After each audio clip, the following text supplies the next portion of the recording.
When my son Devin decided to move into the mansion belonging to his millionaire mother-in-law, Vivian Sterling, his wife, Candace, Candy, as she preferred to be called, happily ran right after him, leaving me alone in this house she had always openly despised. I remember perfectly her last words before she climbed into the luxurious imported sedan Vivian had sent to pick them up. "Rot in that dusty old house, you washed-up old-timer!" She screamed it so loud that the neighbors stepped out to stare. Devin didn't say a word. He just loaded the luggage and drove away without looking back. I stood there, rooted to the spot on my front porch, watching them speed off toward the life of grand estates and servants they had dreamed about. 3 whole months passed without a single call, not one text, as if I had died to them. But then, one Thursday afternoon, they appeared.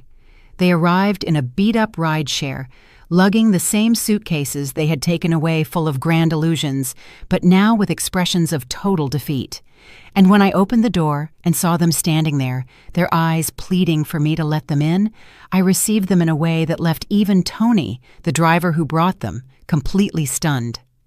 Because what they didn't know was that those 3 months without them hadn't destroyed me. They had transformed me into someone entirely different. But to understand how we got to that moment, I have to go back to the beginning.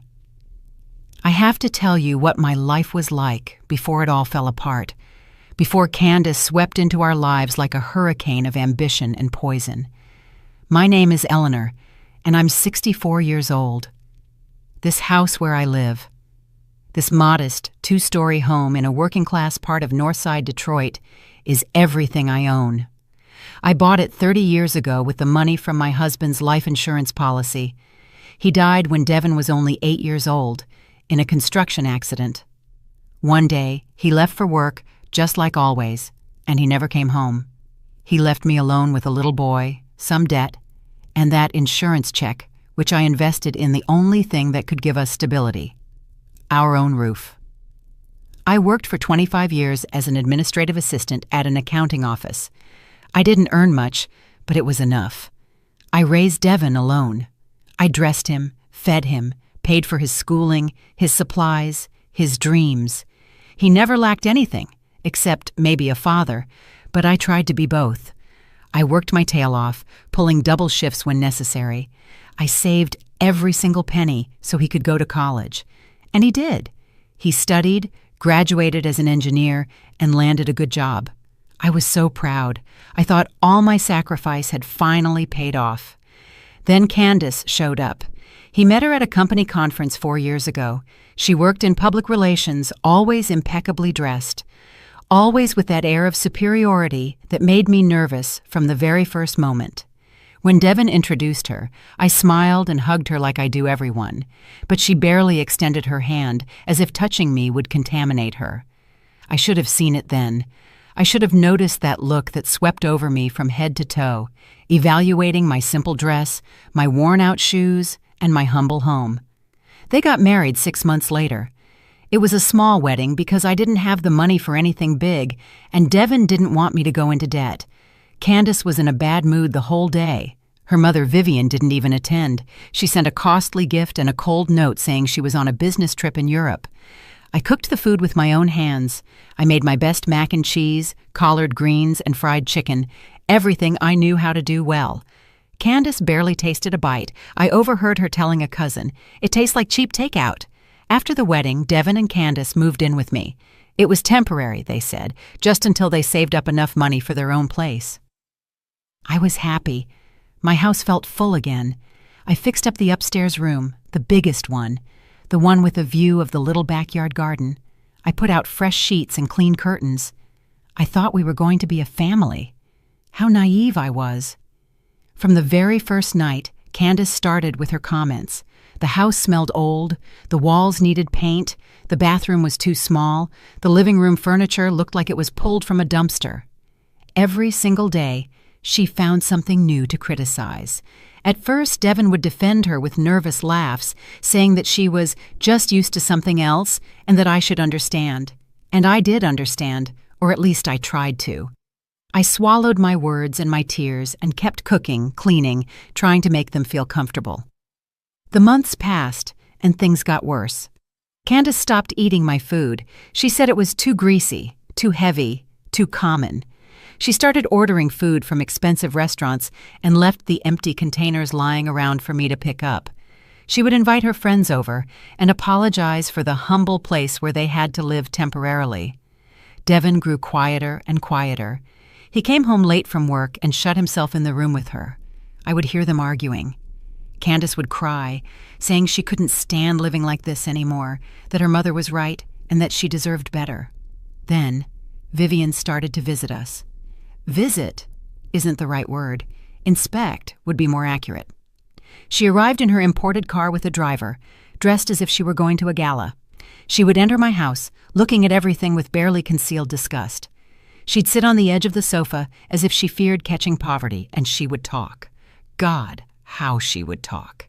She told Devin that he had potential, that he had built a good career despite his humble origins, and that with the right connections he could go far. And then she would look at me and smile, a cold smile that didn't reach her eyes. "Eleanor," she'd say, "it's admirable that you did all you could with so little. Not everyone has the good fortune to be born into a good position." I would clench my fists under the table and smile. I always smiled for Devin, because I didn't want to cause trouble, because I thought that if I was patient, if I was kind, eventually Candace and her mother would see that I only wanted the best for my son. How foolish I was. Kindness doesn't work with people like that. They see kindness as weakness, and they attack weakness like sharks attack blood in the water. Everything changed one Friday night. Vivian came for dinner. I had prepared everything carefully. I had cleaned the house until it shone. I had put fresh flowers on the table. Candace had barely spoken to me all week, but that night she seemed especially animated. During dinner, Vivian talked about her estate, her trips, and the opportunities she could offer Devin if he were just in the right place. And then she said it. "Devin, son, why don't you come live with me? I have an entire wing of the house that I don't use. 3 bedrooms, 2 bathrooms, a private balcony. Candace would be so happy there, and you could focus on your career without—" She paused and looked directly at me without any unnecessary concern. The silence that followed was deafening. Devin looked at his plate. Candace's eyes were shining with excitement, and I felt my heart break into pieces, but I still smiled. "Devin has to decide what's best for him," I said, my voice quiet, even though I was screaming inside. And he decided. Of course he decided. A week later, they packed their things. The week that passed between Vivian's offer and the moving day was slow torture. Devin barely spoke to me.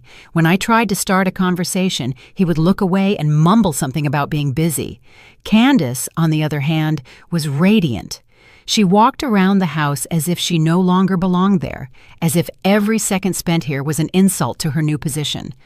I heard her on the phone with her friends, bragging about the mansion, the gardens, the heated pool. She never mentioned that I existed. It was as if the last 2 years had been erased from her memory. I tried to talk to Devin one last time. It was 2 nights before the move. I found him alone in the kitchen getting a glass of water. I approached carefully, as if I were approaching a startled animal. "Son, are you sure about this?" I asked softly. "This is your home. It will always be your home." He put the glass down on the counter harder than necessary. "Mom, I'm not a kid anymore. I need to build my own life. Candace isn't happy here." "And you?" He didn't answer. He just left the kitchen, leaving me standing there with my words hanging in the air. That was the last real conversation we had before he left. On moving day, a small rental truck arrived. They didn't have many things. Most of the furniture was mine. But Candace made sure to take every single gift I had ever given them, every photo where they appeared alone, as if she wanted to erase any trace of their time in this house. I helped them load the boxes. Devin avoided looking me in the eye. Candace supervised everything with that triumphant smile that pained me so much to see. When they finished loading, Vivian arrived in her luxury car. She didn't even get out. She honked the horn twice, like calling dogs. Candace practically ran to the car. Devin carried the last suitcases and finally looked at me. For a second, Just 1 second, I saw something in his eyes. Guilt, regret. But then Candace called him from the car, and the moment vanished. "Take care, Mom," he said quickly and turned away. "Devin, wait!" I called, but he was already walking toward the car. Candace rolled down the window. She had that expression on her face, that mix of contempt and victory that I had learned to hate. And then she said it. She screamed those words that would be burned into my soul like hot iron. "Rot in that dusty old house, you washed-up old-timer. We're going to live the right way, not like rats in this filthy hole." The neighbors came out. Mrs. Carol Jenkins from the house next door, Mr. Frank Powell from across the street. Everyone heard. Everyone saw my humiliation. Devin got into the car without saying a word, without defending me, without even turning to look. Vivian started the engine, and they drove away. Just like that. I stood there on the curb with all my neighbors looking at me with pity, feeling the tears finally start to roll down my cheeks. Mrs. Jenkins came over and hugged me. "Oh, Eleanor, that woman is unforgivable, and your son should be ashamed." But I didn't want comfort. I didn't want pity. I went inside and closed the door. The house was terribly silent. For the first time in years, I was completely alone. I sat on the sofa, that old sofa Candace had criticized so much, and I cried. I cried for hours. I cried for my son, who had chosen a life of luxury over his own mother. I cried for the years I had dedicated to raising him, sacrificing for him, only to have him abandon me like this. I cried for the public humiliation. I cried for everything. The days passed and turned into weeks. At first, I checked my phone constantly, waiting for a call, a text, something, but nothing ever came. Devin didn't call even once. It was as if I were dead to him. The neighbors looked at me with sorrow when I went out. Some brought me food, as if I were in mourning. And I suppose I was. I was mourning the son I had lost, not to death, but to something worse, ambition and ingratitude. One night, while I was lying awake, unable to sleep, I heard noises outside. I peeked out the window and saw a group of kids spray painting something on my house wall. The next day, I discovered they had written "The Abandoned Woman's House." Someone in the neighborhood, probably a friend of a gossiping neighbor, had spread the story. Now I was the neighborhood spectacle, the pathetic woman whose son had left her for a better life. I cleaned the wall myself. It took me 3 hours and 2 buckets of soapy water. Mrs. Jenkins came over to help, but I told her no. I needed to do it alone. With every scrub, I felt something inside me changing. The sadness began to transform into something different, something harder, stronger. That night, for the first time in a month, I didn't cry. I sat in my kitchen with a cup of coffee and looked around. I truly looked. Candace had been right about one thing. The house needed repairs, the walls were faded, the furniture was old, the backyard was neglected.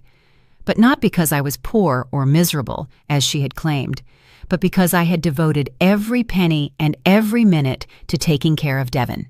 I had forgotten to take care of myself. I had forgotten to take care of my own space. I opened a notebook and started making a list. Paint for the walls, fixing the leaky bathroom faucet, changing the curtains, fixing the garden. Every single thing Candace had criticized, I was going to improve, but not for her, not to prove anything to anyone, but for me. Because this was my house, my home, and I deserved to live in a beautiful place. The next day, I took out my savings. It wasn't much. I had spent almost everything on Devin's wedding and helping them out while they lived with me, but I had about $3,000 saved for emergencies, and this was an emergency, not of money, but of dignity. I went to the hardware store and bought paint. Cream for the living room, light green for the kitchen, a soft yellow tone for my bedroom. The employee, a young man named Marcus Reed, helped me load everything into a cab. "You're going to paint alone, ma'am?" he asked with concern. "Yes," I replied, and for the first time in weeks I smiled. "I'm going to paint alone." I started that same afternoon. I moved the furniture, covered everything with old newspapers, and got to work. I had never painted a house in my life, but I learned fast. The first day was a mess. I got covered in paint. I stained the floor, a curtain, but I didn't give up. I kept going, and something strange happened.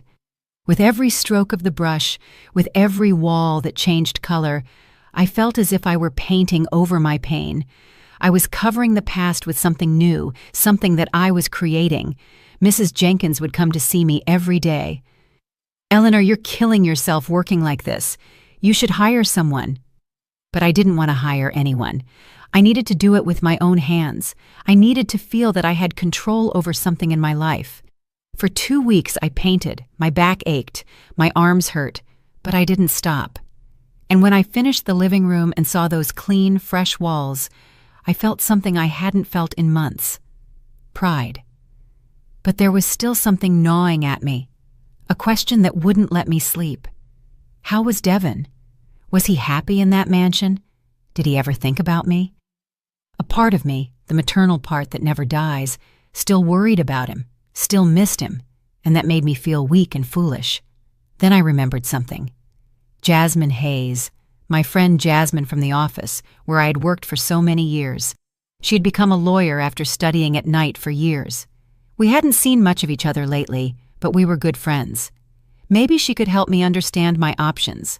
Not to sue Devin, I would never do that. But maybe to protect myself. To make sure this house, the only thing I had, remained mine. I called her. Her voice on the phone sounded surprised but happy. "Eleanor, it's been so long. How are you?" And for the first time, I was honest. "Not very well, Jasmine. I need to talk to you. Can we meet?" We arranged to meet the next day at a coffee shop near her office. I didn't know then that this call was going to change everything. The coffee shop where I met Jasmine was a small, cozy place, very different from the elegant restaurants Candace was probably frequenting now. I arrived 15 minutes early, nervous, not knowing exactly what I was going to tell her. When Jasmine walked in, I was surprised to see her so changed. She was no longer the timid secretary I remembered. Now she walked with confidence, wore stylish suits, and carried a leather briefcase. She had become someone important.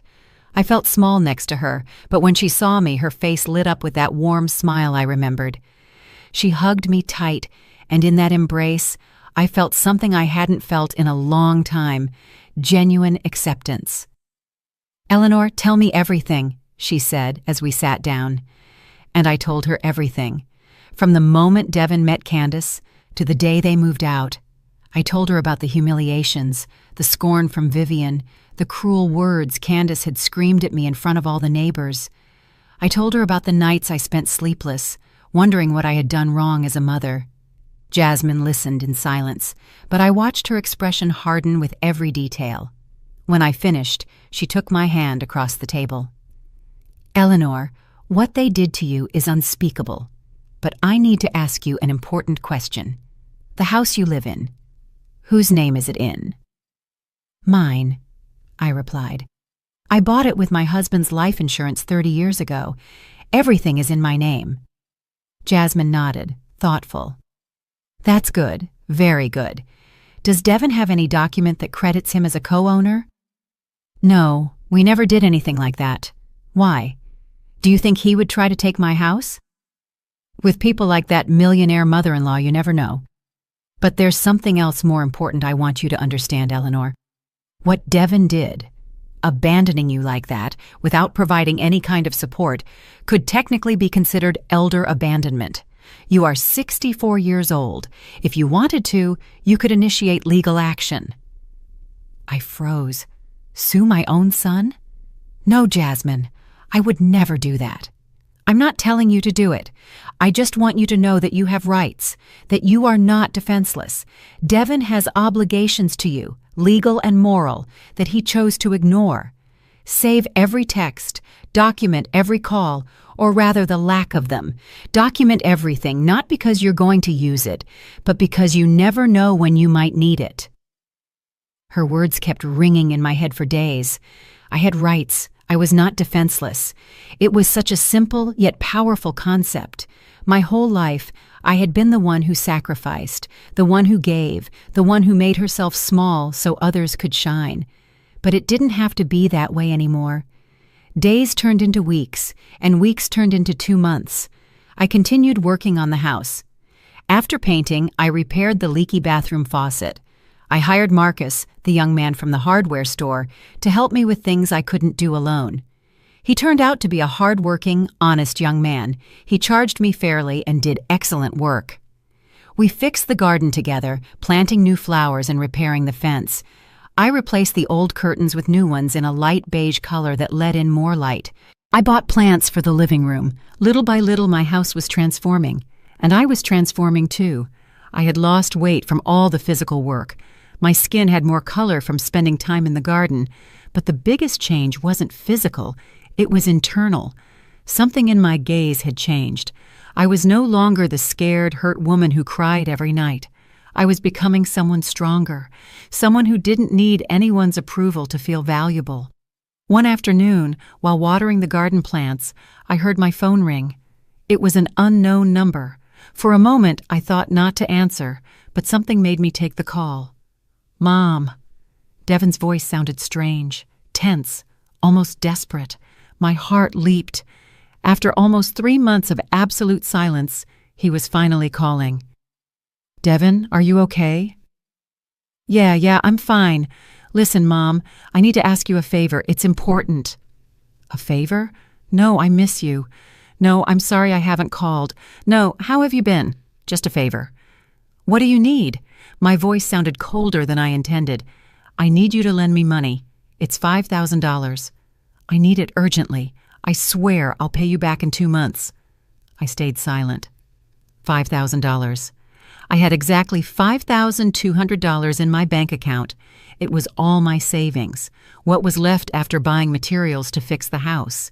It was my security cushion, my peace of mind. What do you need the money for, Devon?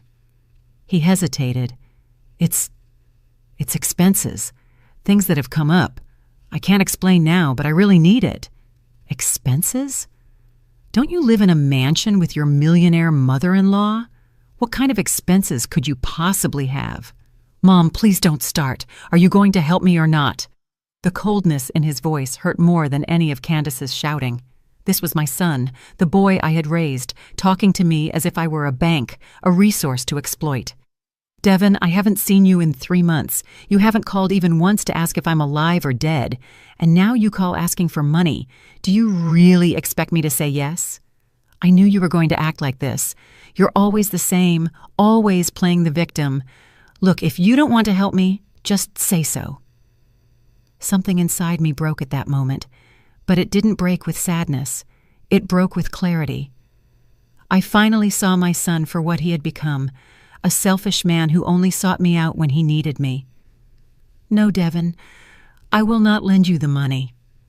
The silence on the other end was long.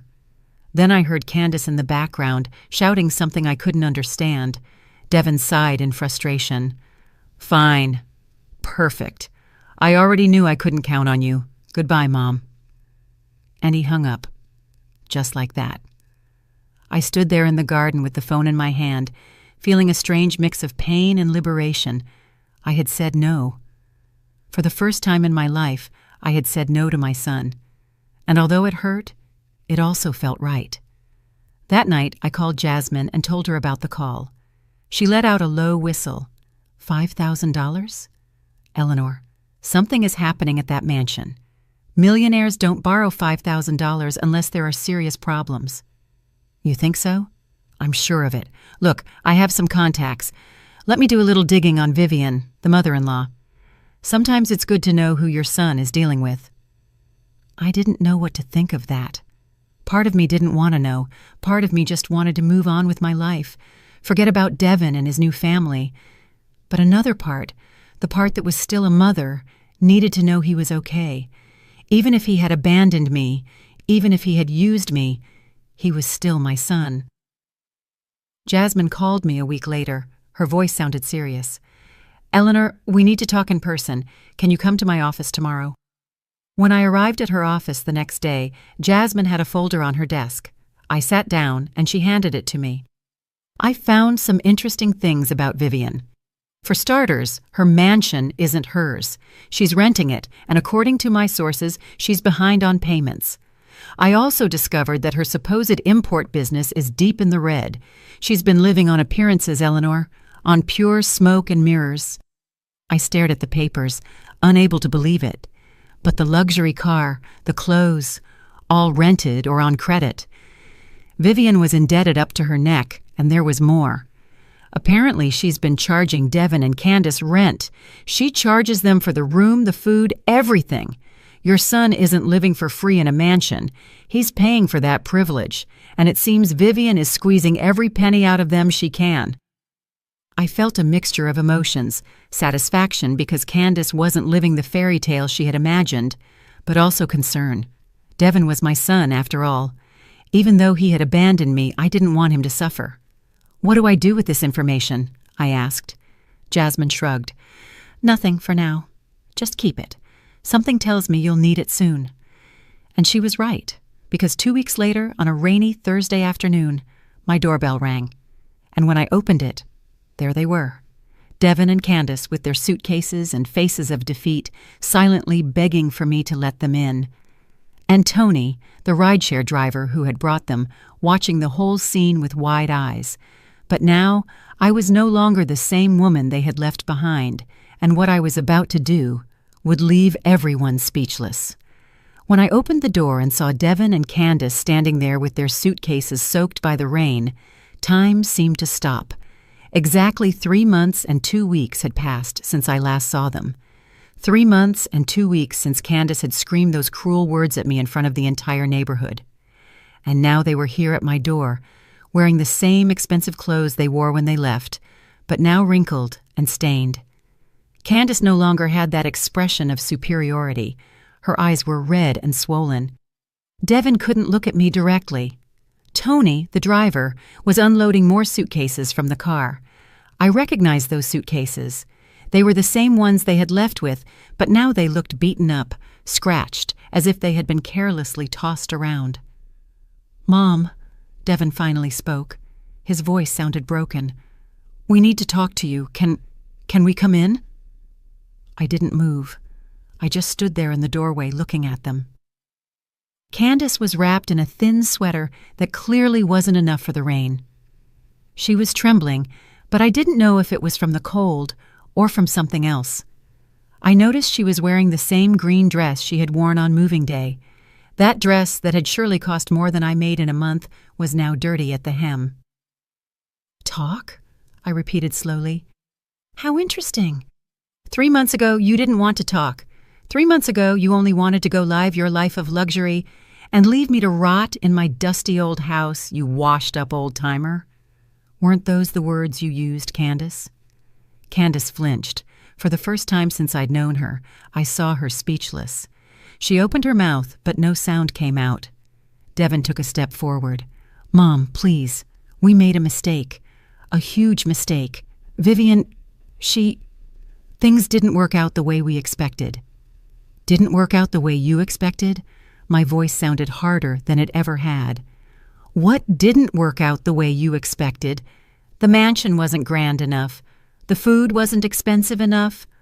Or perhaps it was that Vivian turned out not to be as generous as you thought." Tony finished unloading the suitcases and approached. "Ma'am, that'll be $120 for the ride."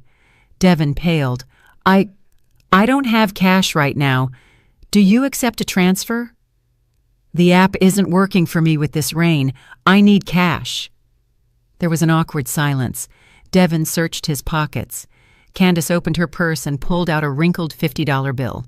Between the two of them, they managed to scrape up $115. They were $5 short. I watched the scene without saying a word.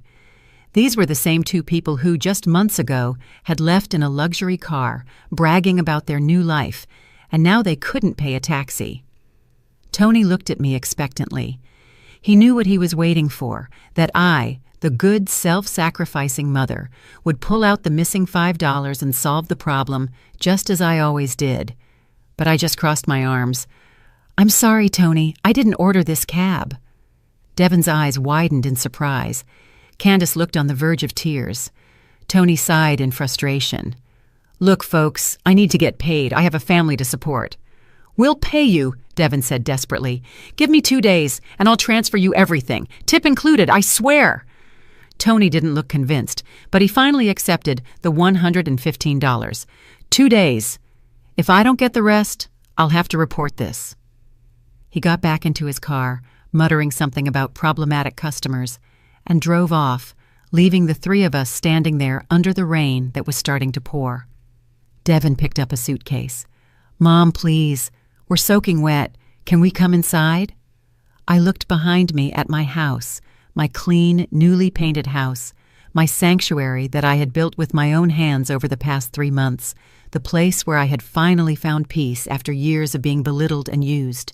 And then I looked at my son and his wife standing there, expecting me to do what I had always done, sacrifice myself for them. "No," I simply said. The silence that followed was absolute. Even the rain seemed to stop for a second. Devon looked at me as if he hadn't understood the word. "What?" I said no. "You cannot come into my house." Candace let out a sob. "Eleanor, please, we have nowhere to go. Vivian threw us out. She threw us out without money, without anything. We've been sleeping in cheap motels for the last 4 days, but we don't have any money left. Please, just for tonight." "Just for tonight?" I repeated. "Like when you moved into my house, temporarily for a few months, and those months turned into almost 2 years? Like when you made me feel every single day of those 2 years that my house was an unworthy hovel? Like when you invited your friends over and apologized for the humble place you had to live? I was wrong. I'm sorry, truly, I'm sorry." Candace's tears ran down her cheeks, mixing with the rain. "You know what's sad, Candace?" "What?" "I believe you. I believe you're sorry. But you're not sorry you treated me like dirt. You're sorry that you're now in the position I was in. You're sorry for your own downfall, not for my pain." Devon dropped his suitcase. "Mom, I'm your son. Are you really going to leave me in the street?"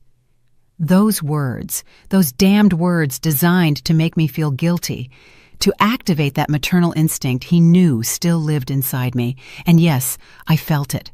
I felt that tug in my heart, that urge to open the door and let them in. But I also remembered something. I remembered Jasmine's words, "You have rights. You are not defenseless." I remembered the nights I spent crying, wondering what I had done wrong. I remembered the public humiliation, the graffiti on my wall, the looks of pity from the neighbors. "Devon, when you left 3 months ago, you left me," I countered. "Not the other way around.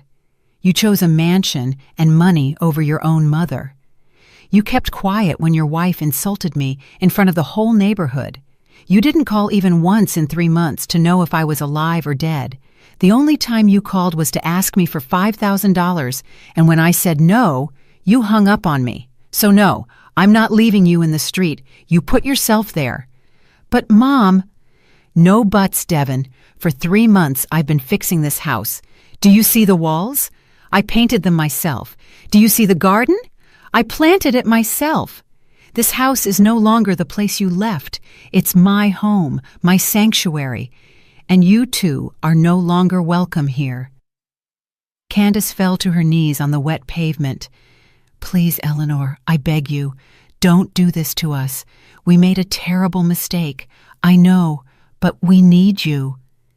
"You need me?" I repeated bitterly. "Now you need me. When you had a mansion, you didn't need me. When you had money, you didn't need me. You only need me when you have no one else left." Mrs. Jenkins had come out of her house with an umbrella. She stood in her yard, watching. Mr. Powell had also come out. The same neighbors who, 3 months ago, had witnessed my humiliation were now witnessing this. But this time, I wasn't the humiliated one. This time, I was the one with the power. Devon ran his hands through his wet hair. "Fine, I get it. We treated you badly. We were ungrateful. What do you want us to do? Do you want us to kneel, to ask for your forgiveness 1,000 times? I'll do it. I'll do whatever it takes, Mom, but please just let us in for tonight. We'll find another place tomorrow. No. Mom, it's pouring rain. We have no money. What are we going to do? I don't know, Devin. It's not my problem. Maybe you can call Vivian or Candace's rich friends, or maybe you can do what I had to do when I was left alone. Figure it out yourselves. Candace was still on her knees, sobbing. Devin looked at me with a mixture of disbelief and rage. I could see that he didn't understand how his mother, the woman who had always given in, who had always forgiven, was now denying him help. You know what the worst part is? I continued, feeling the words flow out of me like a river that had been contained for too long. That even now, even in this moment, you are not here because you miss me. You didn't come to apologize. You didn't come because you realized you treated me wrong. You came because you had no other choice. I am your last resource, your plan Z, and I'm sorry, but I am no longer available to be anyone's plan. I reached for the doorknob, ready to close the door. Devin took a desperate step forward. Wait. Please, just give me a chance to explain. Vivian isn't who we thought she was. She lied to us. She used us. She made us work like servants in her house. She charged us for everything, the food, the water, the electricity. We were living worse than when we were with you, and when we couldn't pay anymore. She threw us out like dogs. She took our phones, our credit cards, everything. She only left us with these suitcases of clothes. Mom, we made a terrible mistake, but we're family. You always say family is the most important thing. I looked him directly in the eyes. I used to say that, but family goes both ways, Devin. And you showed that to you? I wasn't family. I was convenience. And with that, I stepped inside and closed the door. I heard Candace scream my name. I heard Devin pound on the door, but I didn't open it. I stood there on the other side, my back against the wood, feeling my heart pound fiercely. Tears ran down my cheeks, but they weren't tears of sadness. They were tears of liberation. Outside, the knocking continued for a few more minutes. Then I heard voices. Mrs. Jenkins had come out with her big umbrella and was offering to take them to a nearby shelter. Mr. Powell offered them money for a motel. My neighbors, the people Candace had so despised, were showing more compassion than I was. But that was their decision. I had made mine. That night, I didn't sleep. I sat in my newly painted living room, drinking tea, thinking about everything that had happened. Part of me felt guilty. Part of me wanted to run out and bring them back. But another part, the stronger part, knew I had done the right thing. For the first time in my life, I had chosen my own dignity over someone else's needs, and it felt terrifying. But it also felt good. The next morning, I woke up early after sleeping only a few hours. My first thought was of Devin and Candace. Where had they spent the night? Were they okay? That maternal voice inside me still worried, still felt that tug of guilt. But I forced myself to get up, prepare coffee, and sit in my newly fixed garden. The flowers I had planted were blooming. The morning sun made the leaves, wet from last night's rain, sparkle. Everything looked clean and fresh, new. Mrs. Jenkins knocked on my door around 9 o'clock. She brought freshly baked sweet rolls and that expression of concern I knew so well. "Eleanor, are you okay?" she asked as she came into the kitchen. She paused when she saw the painted walls, the new details. "Oh, but your house is beautiful. I haven't been in here since you started fixing it up." "Thank you, Carol. Sit down. I'll pour you some coffee." We sat at the small kitchen table.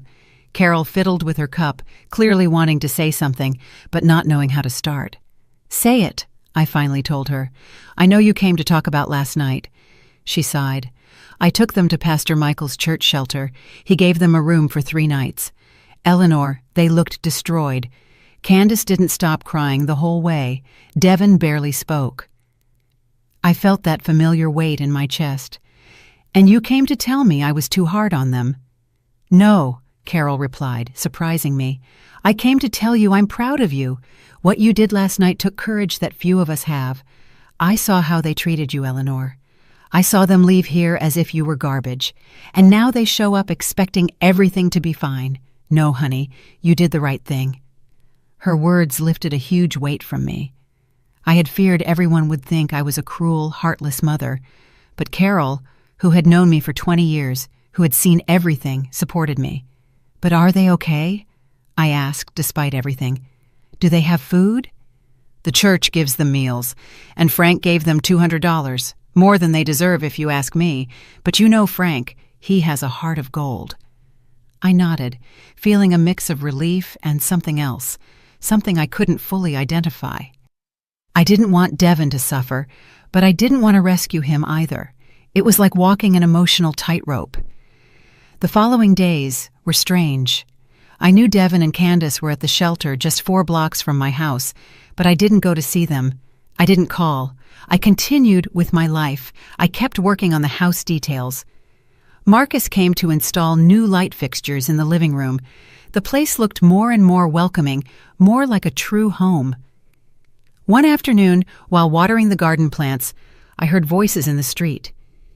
It was Candace. She was talking to someone on the phone, practically shouting, "I don't care what you have to do. I need you to help me.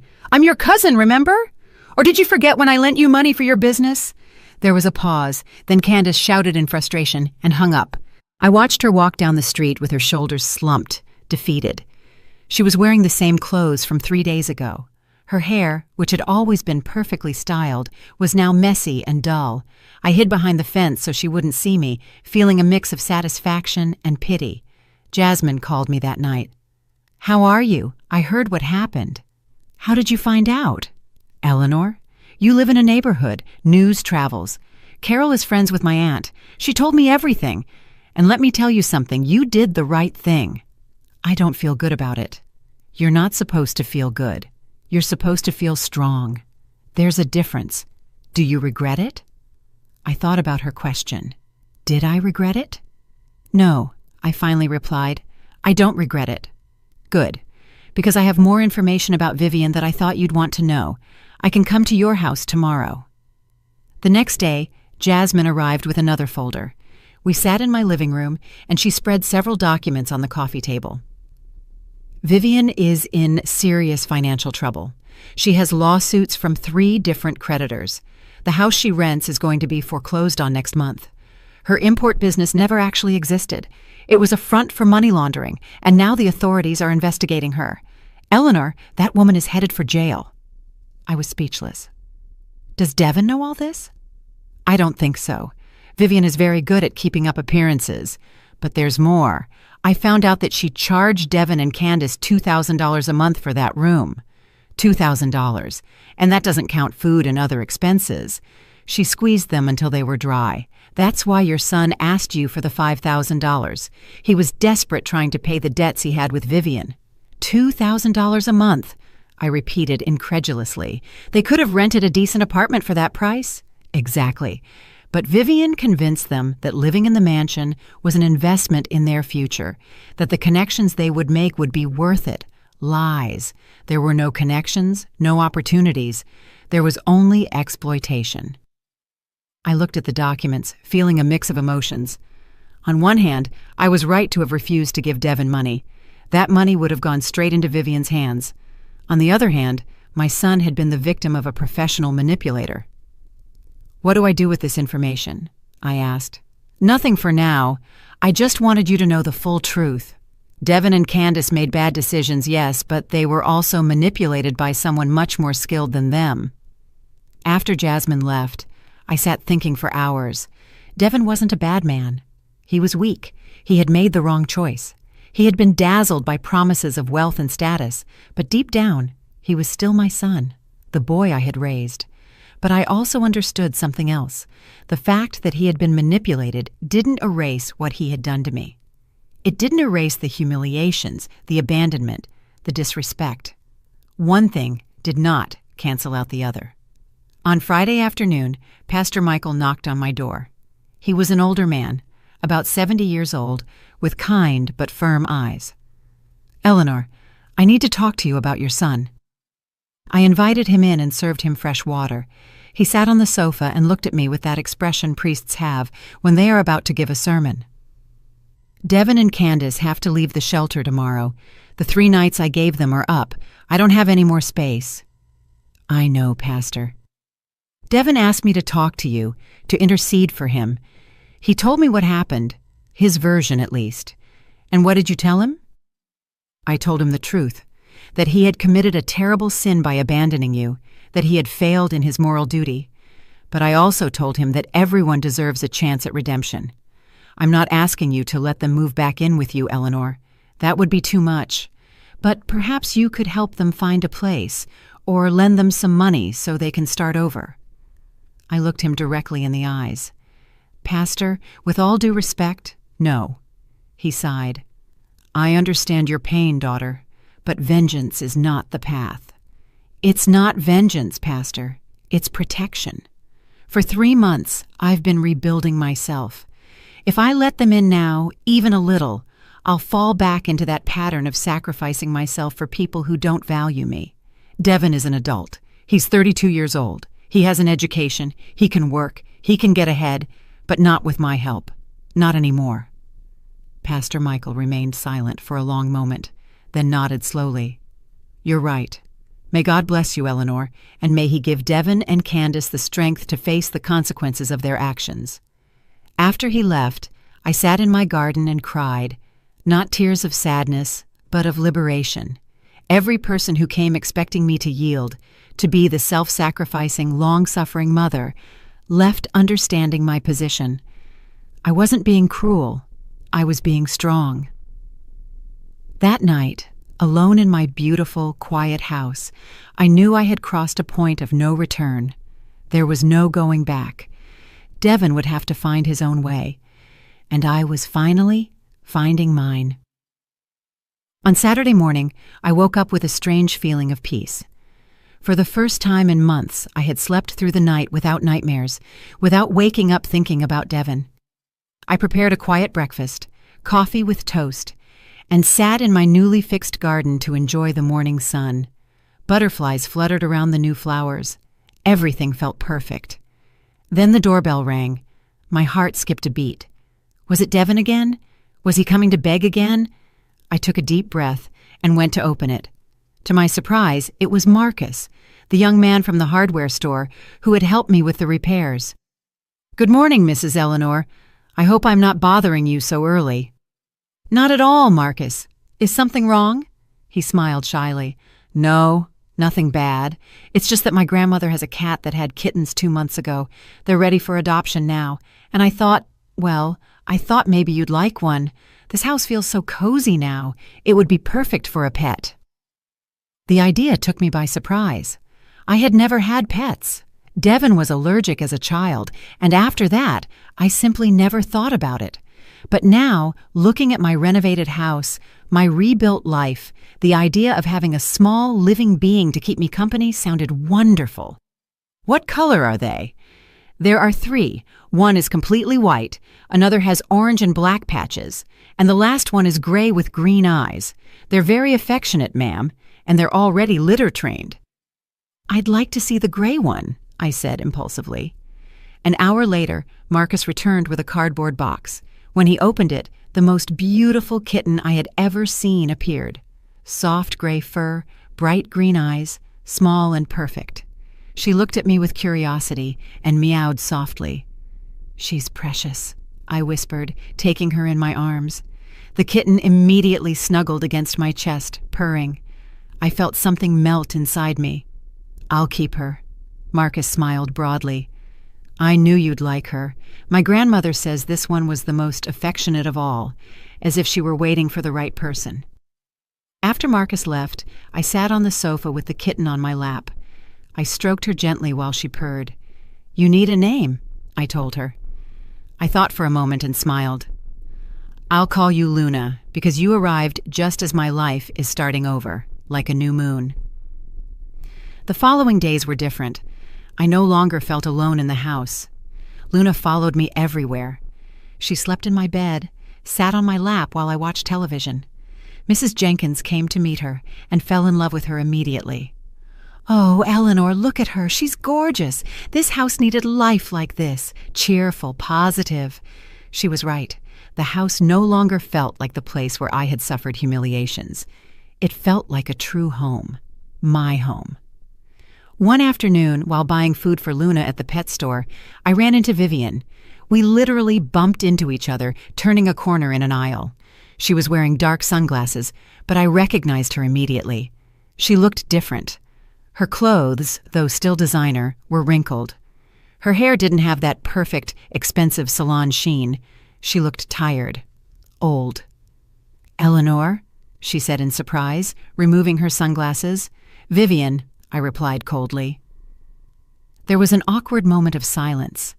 She looked at my cart with the cat food, the litter, the toys. Then she looked at me, evaluating me as she always did. But this time, she didn't find the humble, frightened woman she remembered. "I heard about Devin and Candace," she finally said. "That they came to your house?" "Yes, they came." "And you didn't let them in?" "No." She let out a bitter laugh. "I don't blame you. They were both fools. I thought Devin had more guts, more ambition, but he turned out to be as weak as his father probably was." Rage exploded inside me. "Don't you dare talk about my husband. He was worth 1,000 times more than you. He was an honest, hard-working man, not a liar who lives on appearances." Her eyes narrowed. "What did you say?" "What you heard. I know everything about you, Vivian. I know your mansion is rented. I know you're in debt. I know you charge Devin and Candace $2,000 a month for a room. I know everything." Her face paled. For the first time since I'd known her, Vivian looked small, vulnerable. "You don't know anything," she mumbled, but her voice lacked conviction. "I know enough. I know you used my son. You squeezed him until there was nothing left to take. And now, when things get tough for you, you threw them out like garbage, just like they did to me. They made their own decisions." "Yes, they did. And now they're paying for them, just as you'll pay for yours. I've heard the authorities are very interested in your import business. Or should I say, your non-existent business." Her face twisted into fury. "Watch what you say, you old busybody." "Oh? You're going to sue me?" "Go ahead. I'd love to see your finances exposed in court." I leaned closer to her and lowered my voice.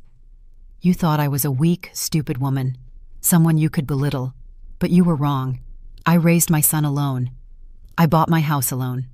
I rebuilt myself alone. While you sink in your lies and your debts, I am stronger than ever." I didn't wait for her response. I paid for my things and walked out of the store with my head held high. My hands were shaking, my heart was pounding, but I felt powerful. I had told the woman who had caused so much harm the truth about herself. That night, Jasmine called me, excited. "Eleanor, you won't believe this. Vivian was arrested this afternoon. Apparently, the investigation moved faster than expected. They're charging her with fraud and tax evasion. She's going to trial." I sat on the sofa, absorbing the news. Luna jumped onto my lap. "And Devin? Is he involved?" "No, he didn't know anything. He was just a victim of his mother-in-law. But this means that any hope they had of recovering the money they gave Vivian is gone. That money is lost." After hanging up, I sat thinking. Devin and Candace had lost everything. Their money, their pride, their dreams of grandeur. And I, the woman they had abandoned, was better than ever. On Sunday, I decided to do something I hadn't done in years. I went to the park alone. I walked the trails, watched families playing, couples holding hands. Before, those scenes would have made me feel lonely and sad. But now I felt free. I didn't need anyone to be happy. I had my house, my kitten, my inner peace. On a park bench, I met a woman named Ruth. She was about my age with perfectly styled white hair and a kind smile. We started talking, and it turned out she also lived alone. She had also overcome a difficult family situation with her children. "It's liberating, isn't it?" she told me. "When you finally realize you don't have to live for others, that you can live for yourself." "Yes," I replied, smiling. "Very liberating." We exchanged numbers and agreed to meet the next week for coffee. I had a new friend, a new connection. My life was filling up with good things, with good people, without Devon, without Candace, without toxic people who only dragged me down. When I returned home that afternoon, I sat in my garden with Luna on my lap and looked at my house. The newly painted walls gleamed under the afternoon sun. The flowers I had planted were in full bloom. Everything was perfect. Everything was mine. And for the first time in my life, I felt completely satisfied with who I was and where I was. I didn't need my son's approval. I didn't need to be the self-sacrificing, long-suffering mother. I could simply be Eleanor, a 64-year-old woman who had survived the storm and come out stronger on the other side. My phone vibrated. It was an unknown number. I ignored it. If it was Devon, I had nothing left to say. If it was someone else, they could leave a message. For now, I just wanted to enjoy this moment of perfect tranquility. Luna purred louder, as if she understood exactly how I felt. I stroked her gently and closed my eyes, letting the sun warm my face. This was my life now, and it was beautiful. The weeks continued to pass, and my life continued to flourish in ways I never imagined. Ruth became a close friend. We saw each other twice a week to walk in the park or grab coffee. She introduced me to her group of friends, all women our age, who met on Thursdays for dance classes. At first I was embarrassed, but they convinced me to try it. The first dance class was a disaster. I stepped on my partner's feet 3 times and got confused with all the steps. But the women laughed with me, not at me, and by the 3rd class, I was following the rhythm. There was something liberating about moving my body to the beat of the music, about letting go without thinking about anything else. During that hour of dancing, I wasn't the abandoned mother, I wasn't the humiliated woman. I was simply Eleanor dancing. One afternoon after class, Ruth and I went for coffee. She looked at me with that expression I already knew, the one that meant she wanted to say something important. "Eleanor, you look different, not just physically. Although you've lost weight and you look radiant, it's something in your eyes, in the way you walk. You're being reborn." Her words filled me with emotion. I feel reborn. It's strange. I thought Devon's abandonment would destroy me, but it actually freed me. Sometimes people have to leave our lives so we can discover who we really are without them, she said wisely. Meanwhile, I had heard things about Devon and Candace through neighborhood gossip. After leaving the church shelter, they had found a tiny room in a boarding house on the poorer side of town. Devon had found work as a bicycle delivery person, something he never would have considered before. Candace was working cleaning houses. The same woman who had rejected my food for being too common was now scrubbing other people's floors to survive. Mr. Powell told me he had seen them one afternoon. They looked exhausted, Eleanor, defeated. Devon saw me and looked down. He didn't even say hello. The shame was all over his face. I didn't feel satisfaction hearing that, but I didn't feel pity either. I just felt a kind of quiet neutrality. They were living the consequences of their choices, just as I was living the consequences of mine. One day in October, while watering my plants, I saw someone approaching my house. It was Candace, alone. She looked unrecognizable. Her hair was pulled back in a simple ponytail, no makeup. She wore old jeans and a worn-out t-shirt, but the most striking thing was her expression.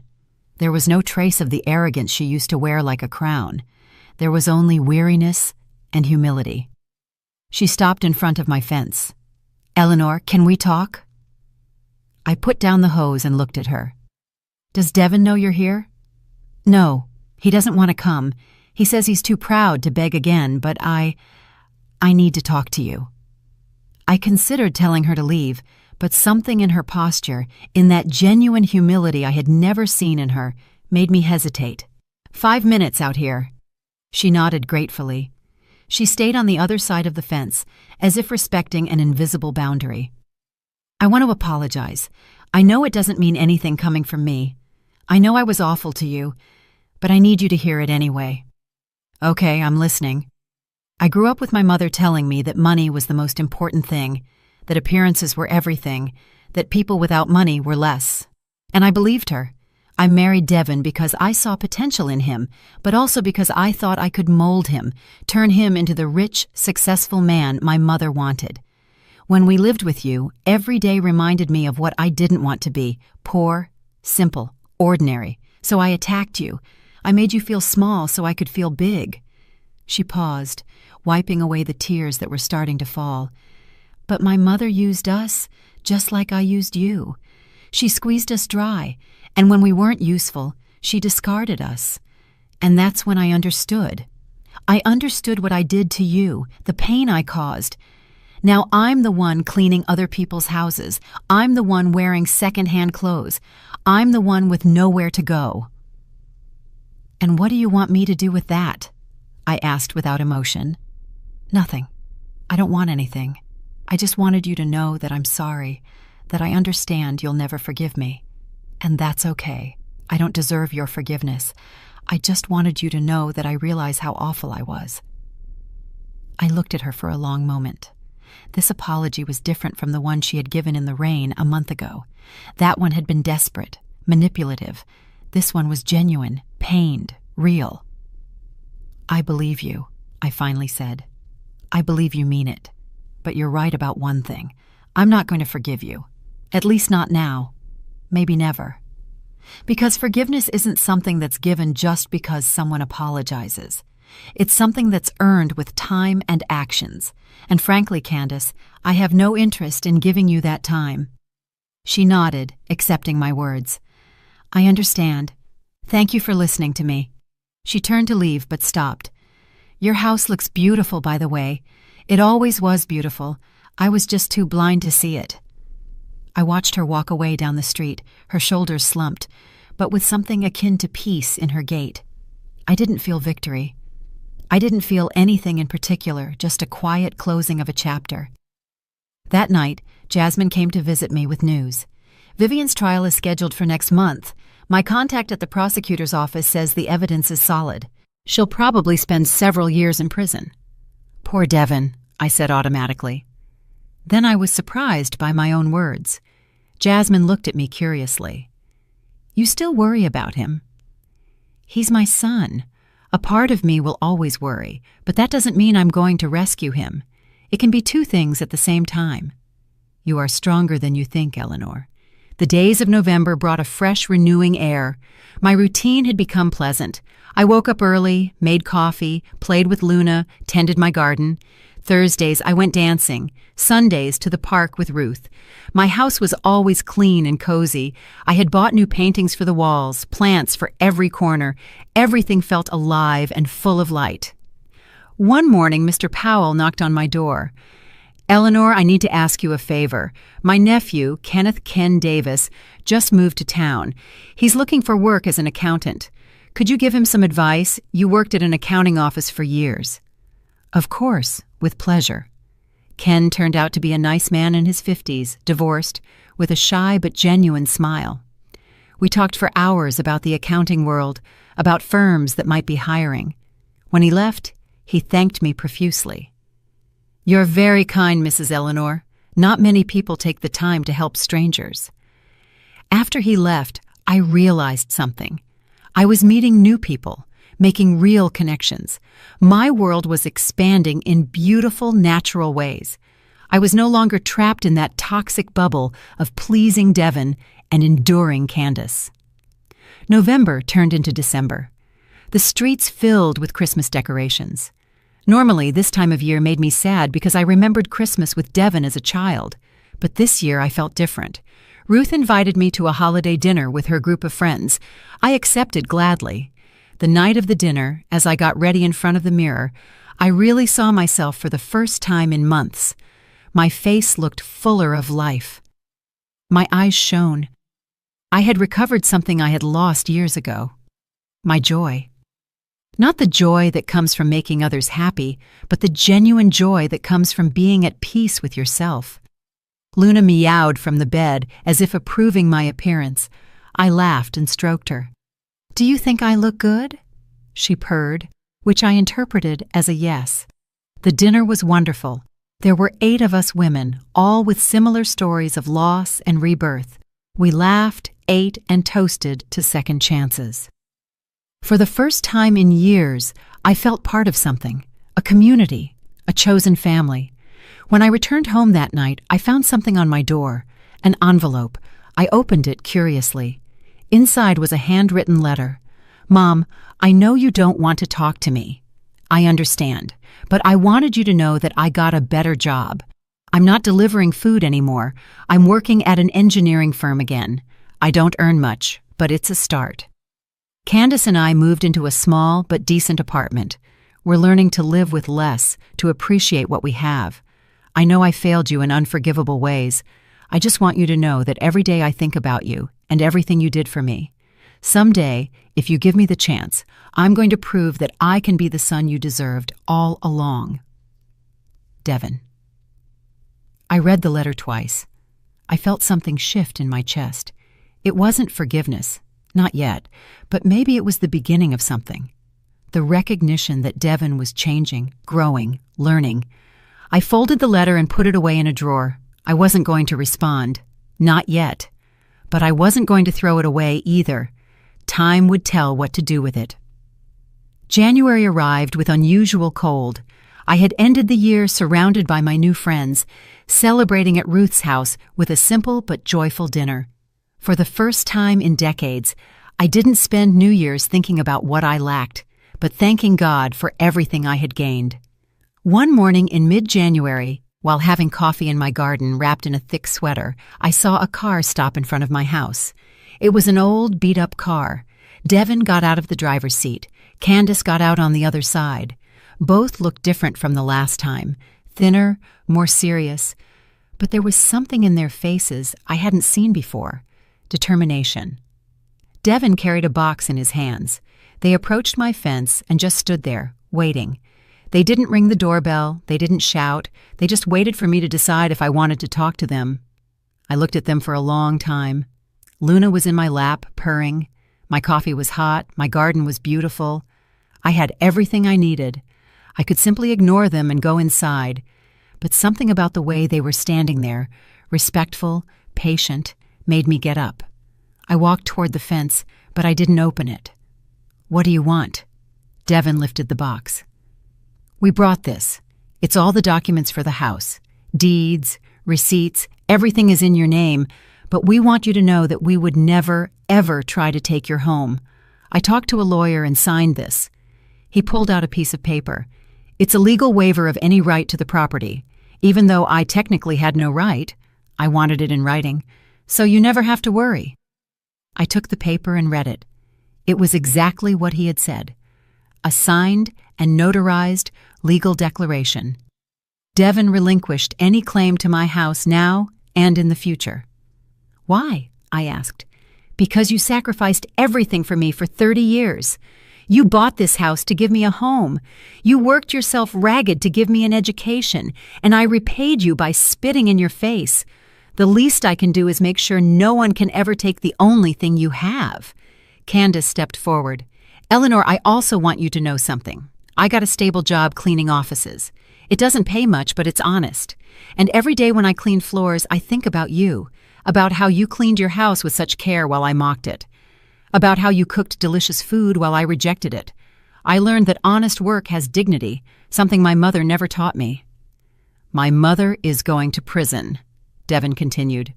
5 years, the judge said. "Part of me feels relieved.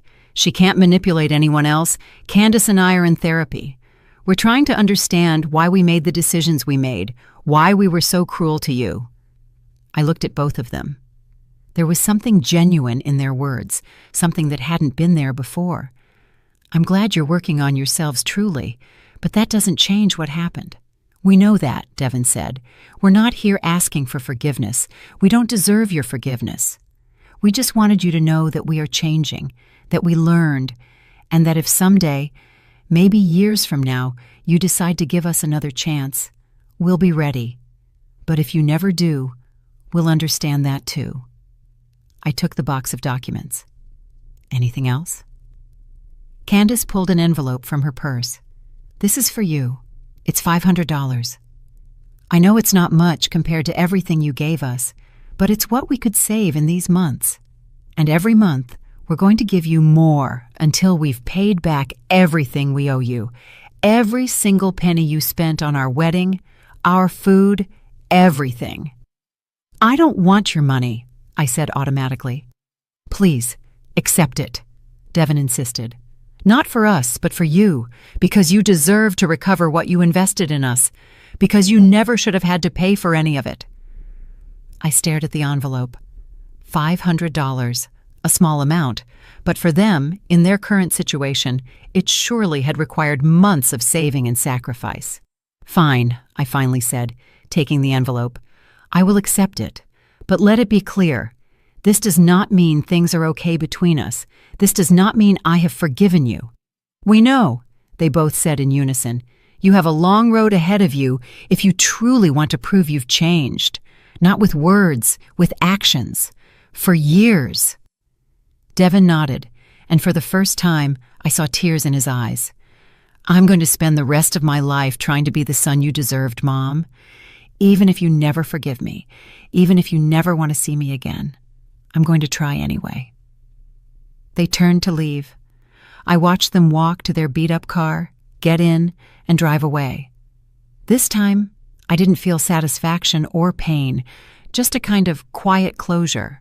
They had come with humility, recognized their mistakes, and taken responsibility. Did that mean everything was forgiven? No. Forgiveness doesn't work that way. It doesn't arrive in a dramatic moment with pretty words. It arrives slowly with time, with consistent actions that demonstrate real change. That afternoon, Jasmine came to visit me. I told her about Devin and Candace's visit. She examined the legal documents and nodded in approval. "This is solid. Your house is completely protected, and the fact that he did this without you asking says something, Eleanor." "What does it say?" "That maybe, just maybe, he's starting to truly understand what he did." The months kept passing. Every 30 days, like clockwork, an envelope appeared in my mailbox with money and a short note from Devin. "Thinking of you, Mom. Hope you're well. Luna must be getting big now. He never asked for anything. He never expected a response.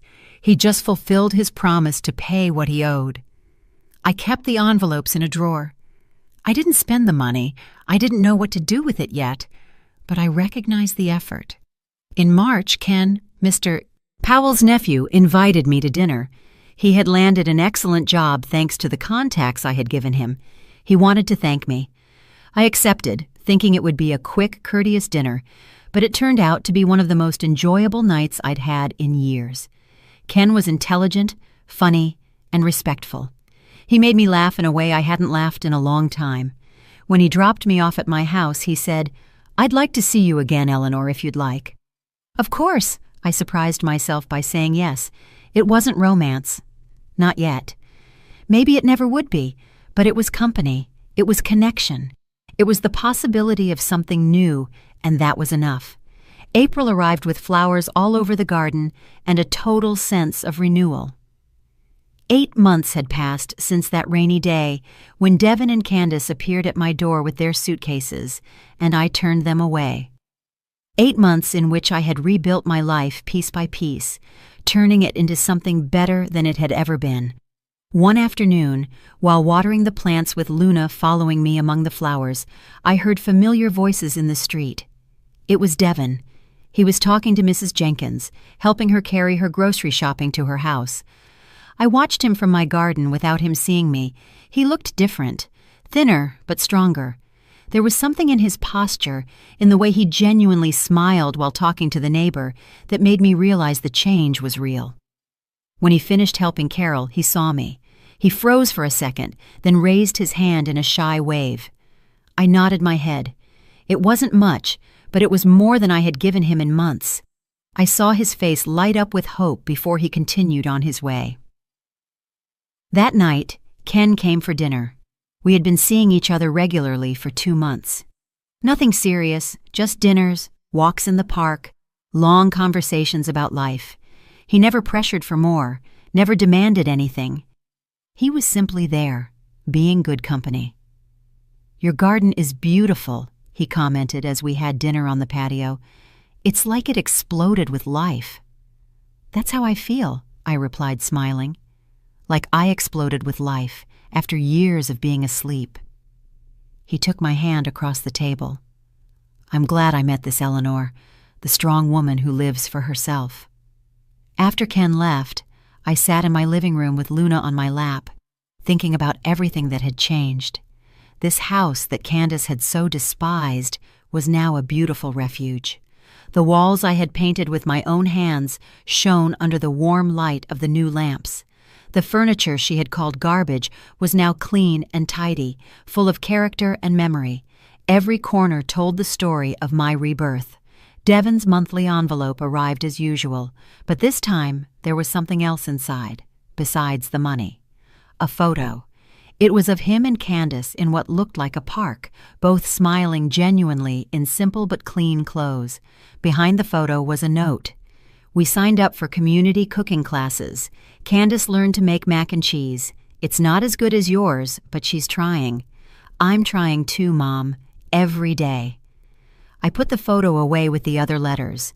The drawer was full now of 8 months of envelopes, silent apologies, and constant effort. Maybe it was time to acknowledge that effort. In May, Ruth organized a dance group gathering at my house. It was the first time I had opened my home for a celebration since Devon had left. The women arrived with food, laughter, and music. My living room filled with life and joy. We danced, ate, and told stories. Mrs. Jenkins brought old neighborhood photos, and we spent hours reminiscing. "Look at Eleanor," Ruth said, raising her glass. "A year ago, she was a broken woman. Today, she is a woman who shines for second chances." 2 second chances, we all repeated. That night, after everyone had left, I sat in my garden under the stars. Luna was asleep on my lap. The warm breeze carried the scent of the flowers. Everything was peaceful. Then I heard the gate. It was Devon, alone without Candace. He walked to the fence and stopped. "Sorry to come so late, Mom. I saw the lights were still on. Can I talk to you for a moment?" I looked at him for a long time. Then, for the first time in 8 months, I opened the fence. "Come in, but just for a moment." He entered carefully, as if afraid I would change my mind. He sat on the garden bench, keeping a respectful distance. Luna looked at him with curiosity. "Is that new?" he asked, pointing to the cat. "Her name is Luna. I adopted her months ago." "She's pretty." There was a silence. Then Devon took a deep breath. "Mom, I didn't come to ask for anything. I just came to tell you that I saw you with that man, Ken. You looked happy, and that makes me happy too. You deserve to be happy. You deserve to have good people in your life." "Where are you going with this, Devon?" "Nowhere. I just want you to know that I no longer expect you to forgive me. I no longer expect things to go back to the way they were. I just hope that someday when you see me on the street, you don't feel pain, that you look at me and feel nothing, indifference, because even that would be better than what I deserve." His words surprised me. There was no plea in them. There was no manipulation, just honest acceptance of the consequences. "Devon," I said slowly, "I don't feel indifference when I see you. I still feel pain, but I also see your effort. I see that you've changed. I don't know if we can ever have a relationship again, but I acknowledge that you are trying." I saw tears roll down his cheeks. "That's more than I expected to hear. Thank you, Mom." He got up to leave, but I stopped him. "Devon, come to dinner next Sunday, you and Candace. I don't promise that everything will be okay, but it's a start." His face lit up with careful hope. "Really? Really?" 2:00 in the afternoon. Don't be late." After he left, I stayed in the garden, feeling a mixture of emotions. I hadn't completely forgiven them. Maybe I never would. But I was willing to give them an opportunity to demonstrate that the change was real and permanent. Sunday arrived. Devon and Candace showed up exactly at 2:00, bringing flowers for the garden and a framed photo of me that they had restored. It was from when Devon was little, both of us smiling in this very garden. The dinner was awkward at first, forced conversations, long silences, but little by little, we began to talk for real. Devin told me about his job, about how he was rebuilding his career. Candace told me about therapy, about how she was learning to value simple things. It wasn't magical. There was no hug or dramatic crying. But it was a beginning, a small first step towards something that, perhaps with years of work and honesty, could become a new relationship. When they left that afternoon, I stood in my doorway, watching them get into their old car. Mrs. Jenkins approached from her garden. "Did you forgive them?" she asked. "No," I replied honestly. "But I'm giving them the opportunity to earn that forgiveness. If they truly want it, they'll have to work for it for a long time."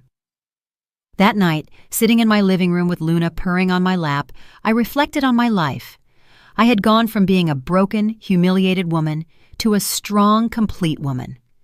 I had my beautiful house, my wonderful friends, the possibility of a new love with Ken, and now perhaps the possibility of a rebuilt relationship with my son. The past no longer had power over me. Candace's cruel words, Devin's abandonment, Vivian's manipulation, all that was history. I had survived the storm and come out on the other side stronger, wiser, and more whole. My phone vibrated. It was a text from Devin. "Thanks for today, Mom. It was more than we deserved. We love you." I smiled and put the phone away. I didn't reply. Not yet. But maybe tomorrow or next week. Because now I was in control. I decided the terms. I chose my own peace. Luna stretched her paws and yawned. I stroked her gently as I looked out the window at my moonlit garden. Every flower I had planted was a symbol of my rebirth. Every wall I had painted was a declaration of my independence. This house was no longer a place of pain. It was my sanctuary, my victory, my home. And I, Eleanor Thorne, at 64 years old, was finally, truly living. Not for others, not out of obligation, but for myself, for my happiness, for my peace. The past had lost its power, and the future shone with infinite possibilities. Did you like my story? And which city are you listening from? Let's meet in the comments. If you liked the story, you can support me by sending a super thanks so I can keep bringing more stories like this. Thank you so much for your sweet support. I'm looking forward to your comments on the story. On the screen, you can see 2 new life stories that I highly recommend. There's so much more on my channel. Don't forget to subscribe. See you in the next life story. With love and respect.